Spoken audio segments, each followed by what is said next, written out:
Assessore Telesca, oggi si compie un altro passo avanti in un passaggio che per la sanità regionale è molto importante.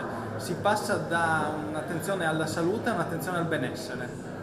Sì, è proprio, io ho detto che anche il CAP è di fatto un'occasione per parlare di un modo diverso di curare le persone. Il CAP è un contenitore, è parte di sistemi organizzativi che abbiamo messo in campo con la riforma, ma quello che è importante è che stiamo cercando di modificare profondamente il paradigma della cura e della presa in carico delle persone. Nel CAP c'è il confronto, il rapporto tra la medicina di famiglia, gli specialisti ospedalieri o gli specialisti ambulatoriali, gli infermieri, i fisioterapisti, tutte le persone che erogano sanità ma che devono parlarsi per dare ai pazienti quella risposta, diciamo così, di rete, che è una parola che si utilizza molto in sanità, ma che è il significato di una risposta moderna oggi a quelli che sono i problemi delle persone. Parte con i CAP la medicina di iniziativa, con il nuovo accordo con i medici di medicina generale, che vuol dire andare incontro soprattutto alle problematiche dei pazienti cronici, cercando di prevenire quei problemi, e tutto questo è stato dimostrato nei posti dove queste cose sono già state attivate, che riducono di molto i ricoveri ospedalieri, di molto gli accessi ai pronti soccorsi e migliorano la qualità della salute delle persone, abbassando il tasso di mortalità.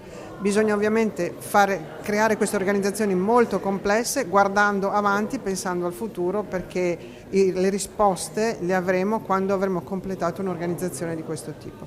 Assessore, anche l'avvio di questi 3 nuovi CAP è accompagnato da una doppia preoccupazione. Da un lato una specie di sdoppiamento dei pronti soccorso, dall'altra lo svilimento del ruolo del medico di famiglia. Come si può rispondere a questa preoccupazione della cittadinanza?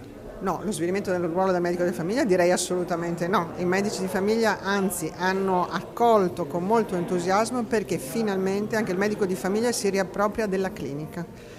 Diciamo che in questi anni si è perso un po' questo ruolo clinico del medico di famiglia, che è comunque un riferimento per le persone, però in qualche modo isolato rispetto al resto del contesto della sanità. Oggi hanno l'occasione di confrontarsi, di lavorare in equipe, senza perdere il rapporto di fiducia col paziente, perché questo rimane, ma diverso è condividere le informazioni, lavorare insieme agli specialisti ospedalieri, perché il medico di famiglia è quello che ha una visione complessiva della persona, lo specialista ospedaliero è quello che ha le competenze specifiche su singole patologie.